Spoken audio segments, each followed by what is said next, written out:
श्रेयस अय्यर दोस्तों एक ऐसा चैप्टर जो खत्म होने वाला था टी20 से, लेकिन फाइनली उस पे लगाम लगा दी गई है। तिलक वर्मा जो कि 3 टी20 मैचेस के लिए रेस्ट पे थे, लेकिन अब उस रेस्ट को और आगे बढ़ा दिया गया है। मतलब न्यूजीलैंड सीरीज में तिलक वर्मा नहीं रहेंगे।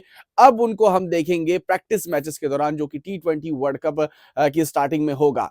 तो सबसे अच्छी चीज यह है कि अब श्रेयस अय्यर अगले 2 मैचेस के लिए भी इस टी20 के जो स्क्वाड है इसमें इंटर कर चुके हैं। मतलब न्यूजीलैंड दौरे में 5 टी20 मैचेस के लिए श्रेयस अय्यर को रख लिया गया है।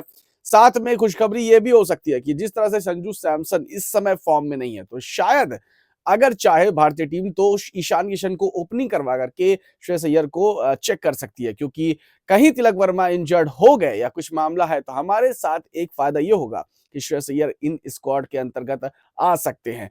तो अब चांसेस ये है कि श्रेयस अय्यर भाई, जिस तरह से टी20 वर्ल्ड कप में उनको जगह नहीं मिली थी और टी20 स्क्वाड्स में भी उनको एंट्री नहीं मिली थी, लेकिन उन्होंने सैयद मुश्ताक अली में आईपीएल में जो परफॉर्मेंसेस की थी, जिसकी बदौलत अब वो टीम इंडिया के हिस्सेदार बन चुके हैं। 3 मैचेस में मौका नहीं मिला, लेकिन शायद अब जिस तरह से संजू सैमसन परफॉर्मेंस कर रहे हैं, अगले 2 मैचेस में श्रेयस अय्यर को मौका मिल सकता है।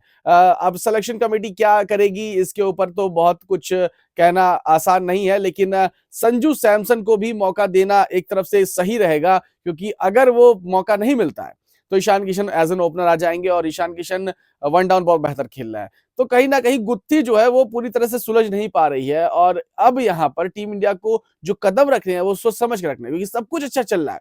सिर्फ एक चीज गड़बड़ कर रही है, वो है ओपनिंग पेयर।